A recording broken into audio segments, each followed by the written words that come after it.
एक दफ़ा की बात है, एक जंगल में दो दुकानदार रहते थे। एक का नाम टोनी चिड़िया और एक का नाम कालू कौआ। टोनी चिड़िया के पास सरसों के बीजों के पेड़ थे और वहीं उस कालू कौवे के पास काफ़ी सारे मीठे मीठे फलों के पेड़ थे। टोनी चिड़िया की दुकान पर फल लेने वाले ग्राहक आते थे और वहीं उस कालू कौवे की दुकान पर सरसों के बीज लेने वाले ग्राहक आते थे। इसीलिए टोनी चिड़िया उस कालू कौवे को रोज़ाना काफ़ी सारे सरसों के बीज दिया करती थी और उसके बदले में वो कालू कौवा टोनी चिड़िया को काफ़ी सारे फल भी दिया करता था। बस इसी तरह टोनी चिड़िया अपनी दुकान पर कालू कौवे के दिए हुए फल बेचा करती थी और वहीं वो कालू कौवा टोनी चिड़िया के दिए हुए सरसों के बीज बेचा करता था। बस इसी तरह उन दोनों की दुकान की बिक्री चल रही होती है। टोनी चिड़िया और कालू कौवे की आपस में काफ़ी ज़्यादा अच्छी दोस्ती भी थी। आ जाओ भाई आ जाओ, सरसों के बीज ले जाओ, मज़े मज़े के सरसों के बीज। आ जाओ जल्दी आ जाओ, मज़े मज़े के सरसों के बीज ले जाओ। आ जाओ जी आ जाओ, मीठे मीठे फल लेकर चले जाओ, कम दामों में अच्छे फल ले लो। आ जाओ भाई आ जाओ, जल्दी जल्दी मीठे मीठे फल लेने आ जाओ। बस इसी तरह वो दोनों दिन भर काफ़ी ज़्यादा कमाया करते थे और रात होने पर वो दोनों अपने अपने घोंसलों में चले जाते। अरे वाह रे वाह, दिन भर तो मेरी बिक्री बढ़ती ही जा रही है। उस टोनी चिड़िया के सरसों के बीज इतने मज़ेदार होते हैं कि सारे पक्षी मेरी तरफ पीछे ही चले आते हैं। फिर अगले दिन कालू कौवा टोनी चिड़िया के पास काफ़ी सारे फल लेकर आता है और टोनी चिड़िया से कहता है, ये लो टोनी चिड़िया, मैं तुम्हारे लिए अपने पेड़ से तोड़कर मीठे मीठे फल ले आया हूँ। चलो अब तुम भी मुझे अपने सरसों के बीज दे दो ताकि मैं जाकर अपनी दुकान खोल लूँ। कौवे भैया, आपकी बिक्री आजकल कैसी हो रही है? मेरी बिक्री तो आजकल दुगनी से भी दुगनी हो रही है। टोनी चिड़िया, बिक्री तो मेरी भी दुगनी से दुगनी हो रही है। तुम्हारे ये सरसों के बीज पक्षियों को इतने मज़े के लगते हैं कि वो बार बार मुझसे ये सरसों के बीज लेने आते हैं। बस कौवे भैया, मैं तो यही चाहती हूँ कि हम दोनों की बिक्री ऐसे ही चलती रहे, दोनों हमेशा इतने ही खुश रहें। फिर कालू कौवा कुछ सरसों के बीज लेकर अपनी दुकान की तरफ चला जाता है। फिर कालू कौवा अपनी दुकान लगा लेता है और थोड़ी देर में कालू कौवे के पास एक कबूतर आता है। अरे कौवे भैया, अपने सरसों के बीज तो खिलाओ, अगर अच्छे लगे तो अपने बीवी बच्चों के लिए भी घर ले जाऊंगा। कबूतर भैया, आपको ये बीज बहुत ही ज़्यादा मज़ेदार लगेंगे। मैं आपको बीज देता हूँ, आप खाकर बताना कि ये बीज कैसे हैं। हाँ कौवे भैया, जरा बीज तो खिलाओ, फिर ही बताऊंगा ना कि तुम्हारे बीज कैसे हैं। कबूतर भैया, आपको ये बीज बहुत ही ज़्यादा मज़ेदार लगेंगे। मैं आपको बीज देता हूँ, आप खाकर बताना कि ये बीज कैसे हैं। फिर कबूतर थोड़े थोड़े से सरसों के बीज खाने लगता है और थोड़े से बीज खाने के बाद उस कालू कौवे को कहता है, वाह भाई वाह कौवे भैया, ये बीज खाकर तो मज़ा ही आ गया। गजब के बीज हैं ये तुम्हारे। एक काम करो, 1 किलो ज़रा मुझे दे दो। 1 किलो कबूतर भैया?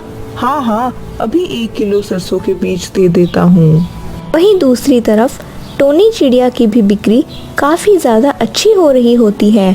टोनी चिड़िया के पास कोमल चिड़िया आती है। अरे चिड़िया बहन, जरा मुझे 2 सेब और 2 अमरूद तो देना।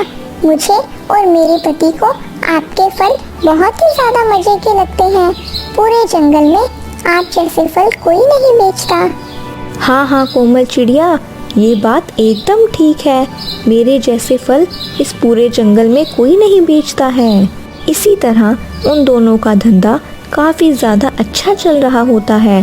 फिर एक दिन कालू कौवा अपनी दुकान पर बैठा सोच रहा होता है, इस टोनी चिड़िया का धंधा तो दिन ब दिन बढ़ता ही चला जा रहा है।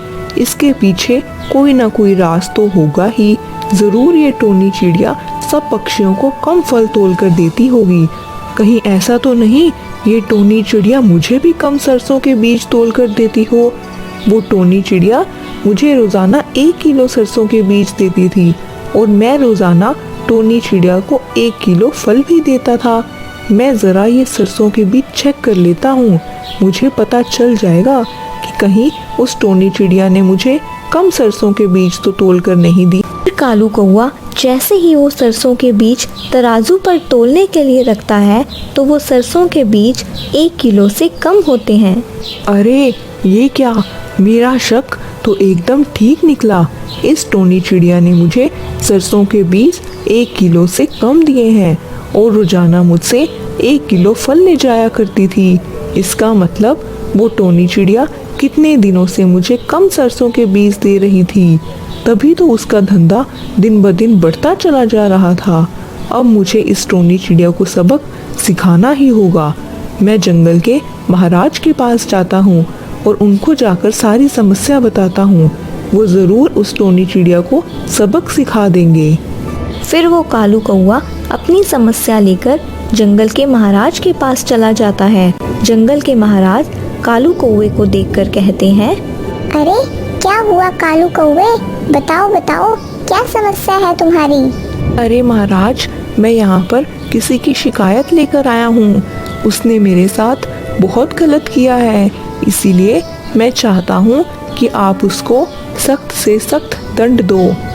अच्छा बताओ कौन है वो, मैं उसको सख्त से सख्त दंड दे दूंगा। महाराज, मैं टोनी चिड़िया से रोजाना 1 किलो सरसों के बीज लिया करता था और उसके बदले में टोनी चिड़िया को रोजाना 1 किलो फल दिया करता था।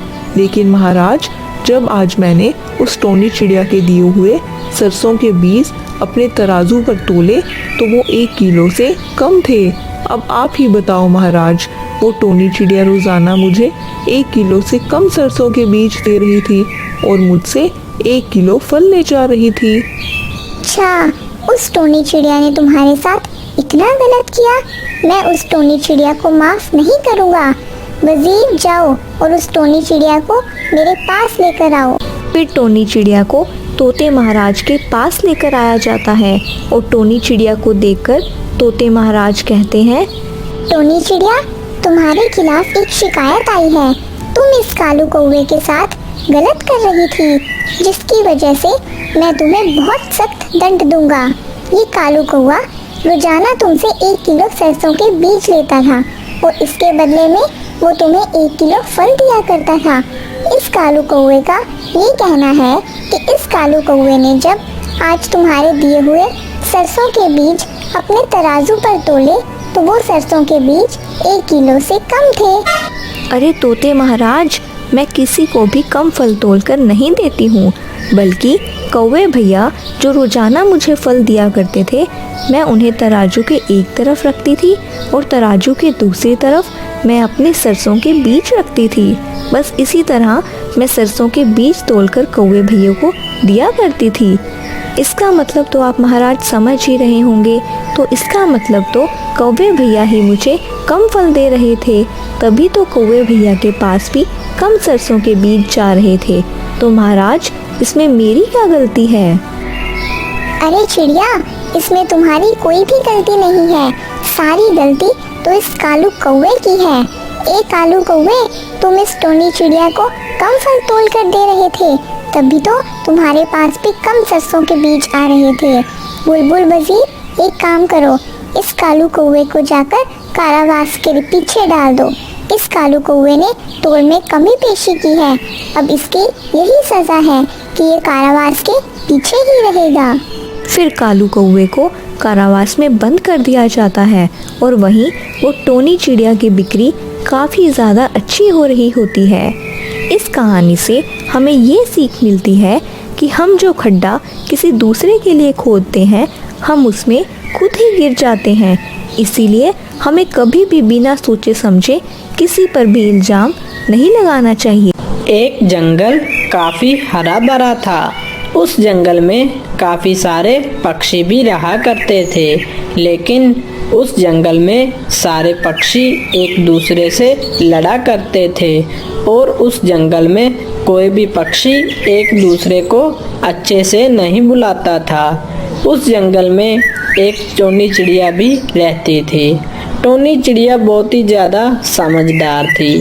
टोनी चिड़िया किसी भी पक्षी से नहीं लड़ती थी और वो सारे पक्षियों को समझाती थी कि लड़ना बहुत ही ज़्यादा बुरी बात होती है। लेकिन वे पक्षी उस टोनी चिड़िया की बात ना मानते और हमेशा एक दूसरे से झगड़ा करते रहते थे। उसी जंगल में एक कालू कौवा भी रहता था। कालू कौवा बहुत ही ज़्यादा सियाना था। वो हमेशा हर पक्षी को लड़वाता ही रहता था। अरे आज तो मजा ही नहीं आ रहा, चलो जाकर किसी पक्षी को लड़वाता हूँ।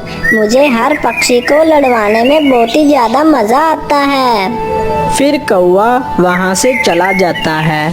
फिर कौवा वहाँ से जा ही रहा होता है कि वहाँ देखता है कि सामने एक तोता और बुलबुल बैठे बातें कर रहे होते हैं। उसी समय कौवा भी वहाँ पर आ जाता है। अरे तुम लोग मेरी बात सुनो। कल जब मैं टोनी चिड़िया के पास गया तो टोनी चिड़िया ने मुझसे कहा कि हमारे जंगल में कोई एक पक्षी बहुत ही ज़्यादा बेवकूफ़ है। लेकिन टोनी चिड़िया ने उस पक्षी का नाम मुझे नहीं बताया। मुझे तो लगता है टोनी चिड़िया तुम दोनों में से किसी एक की बात कर रही थी। अरे कौवे भाई, मैं तो बेवकूफ़ हूँ ही नहीं। क्या पता वो चिड़िया इस बुलबुल के बारे में बात कर रही हो। ये बुलबुल ही ज़्यादा बेवकूफ़ है, मैं तो बहुत ही ज़्यादा समझदार हूँ। ऐ तोते, मैं बेवकूफ़ नहीं हूँ बल्कि तुम हो बेवकूफ़। वो टोनी चिड़िया तुम्हें बेवकूफ़ कह रही होगी, है ना कौवे भैया? अरे वो मुझे नहीं पता, लेकिन मुझे बस इतना पता है कि तुम दोनों में से एक बहुत ही ज़्यादा बेवकूफ़ है। फिर तो वो बुलबुल ही होगी, क्योंकि मैं तो बहुत ही ज़्यादा समझदार हूँ। ऐ तोते, मैं बेवकूफ़ नहीं हूँ बल्कि तुम बेवकूफ़ हो। तुम्हारे सारे घर वाले बेवकूफ़ हैं। मुझे तुम बेवकूफ़ मत बोलो। और हाँ तोते, कल तुम मेरे घर पे जो दावत पर आ रहे थे, अब तुम मत आना। मैं तुम्हें दावत पर नहीं बुला रही हूँ। हाँ बुलबुल, मुझे भी तुम्हारे घर पर दावत पर आने का कोई शौक नहीं है। मैं तुम्हारे घर के खाने का भूखा नहीं हूँ। मुझे तुम्हारा घर वैसे भी नहीं आना था। अरे वाह वाह, मैंने तो इन दोनों के बीच कितना बड़ा झगड़ा करवा दिया। अरे वाह, मुझे कितना ज़्यादा मज़ा आ रहा है। कालू कौवा मन ही मन बहुत ज़्यादा खुश हो रहा होता है और तोता और बुलबुल बहुत ही ज़्यादा लड़ने लगते हैं। अब तो पूरे जंगल में बहुत ही ज़्यादा झगड़ा फसाद हो चुका था। पूरे जंगल में पक्षी एक दूसरे से लड़ ही रहे थे। वहीं टोनी चिड़िया को समझ में नहीं आ रहा था कि अब वो इस जंगल में झगड़े फसाद को कैसे ख़त्म करे। वो बहुत ही ज़्यादा चिंतित भी होती है। अरे ये सारे पक्षी कितना ज्यादा लड़ते हैं। मुझे तो समझ में नहीं आ रहा कि इनको लड़ने में क्या मजा आता है। मुझे कुछ तो करना होगा, वरना ये सारे पक्षी इसी तरह लड़ते ही रहेंगे। अरे पर मैं ऐसा क्या करूं जिससे सारे पक्षी अपना लड़ना बंद कर दें और एक दूसरे के साथ बहुत ही प्यार से रहें। फिर वो चिड़िया सारे पक्षियों के पास जाती है और उनसे कहती है कि आज घर पर दावत है, सारे पक्षी उसके घर पर जमा हो जाएं। कुछ देर में कुछ सारे पक्षी चिड़िया के घोंसले में आ जाते हैं और चिड़िया से कहते हैं, अरे चिड़िया बहन, क्या हुआ? आज तुमने हमें क्यों बुलाया है अपने घर पर? तोते, तुम अपना मुंह बंद रखो। चिड़िया बहन ने हमें इसलिए बुलाया है कि वो हमें कोई बात बताना चाहती है और तुम बीच में अपनी बकवास शुरू कर रहे हो। अरे बुलबुल, तुम अपना मुंह बंद रखो। तुम्हें मुझे मुफ्त में सीख देने की कोई ज़रूरत नहीं है। तुम अपने काम से काम रखो। अरे अरे, मैंने तुम लोगों को यहाँ पर झगड़ा करने के लिए नहीं बुलाया है। तुम सारे चुप रहो। मैं तुम लोगों को अपना एक किस्सा बताती हूँ। मैं जब बहुत ही ज़्यादा छोटी थी तो मुझे एक दिन बहुत ही ज़्यादा भूख लग रही थी, जिसकी वजह से मैं दाना ढूंढ रही थी। मुझे ज़मीन पर बहुत सारा दाना पड़ा हुआ दिखा। मैं झट से उस दाने के पास गई तो इतने में वहाँ पर एक कबूतर भी आ गया और मुझसे कहने लगा, अरे अरे चिड़िया, तुम यहाँ क्यों आ गई हो? ये सारा दाना मेरा है, ये दाना तुम्हारा नहीं है। इस सारे दाने में को मैं ही खाऊंगा। अरे नहीं नहीं, मैं यहाँ पहले आई हूँ, इसलिए ये सारा दाना मेरा है। मुझे वैसे भी बहुत भूख लग रही है। आप कबूतर भैया यहाँ से चले जाओ, ये सारा दाना मैं खाऊंगी। अरे नहीं, मैंने तुमसे बोल दिया ना कि ये सारा दाना मेरा है, इसलिए ये दाना मैं खाऊंगा। फिर हम दोनों लड़ ही रहे थे कि वहाँ पर एक कौवा आ गया और कौवे ने हमसे कहा, अरे अरे, तुम लोग क्यों लड़ रहे हो? जरा मुझे भी तो बताओ कि आखिर बात क्या है। अरे कौवे भैया, देखिए ना, मैं यहाँ पर दाना ढूंढने के लिए आई और मुझे सबसे पहले ये दाना पड़ा हुआ दिखा।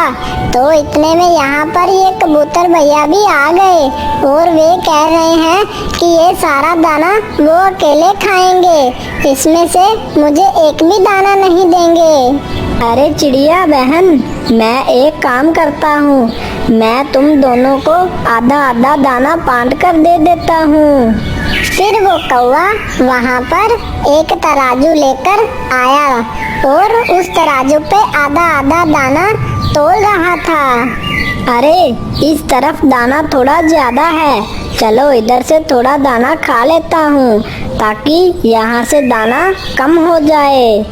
फिर क्या, उस कौवे ने यहाँ से थोड़ा सा दाना खा लिया और फिर वहाँ से ज्यादा दाना हो गया। ये देख के कौवे ने दोबारा बोला, अरे ये क्या, अब वहाँ से दाना ज्यादा हो गया है, चलो मैं वहाँ से थोड़ा दाना खा लेता हूँ ताकि उधर से कम हो जाए। अरे फिर क्या था, वो कौवा वहाँ पर गया और वहाँ से दाना खा लिया। फिर क्या, इधर से दाना कम हो गया। फिर वो कौवा इसी तरह सारा दाना खा गया।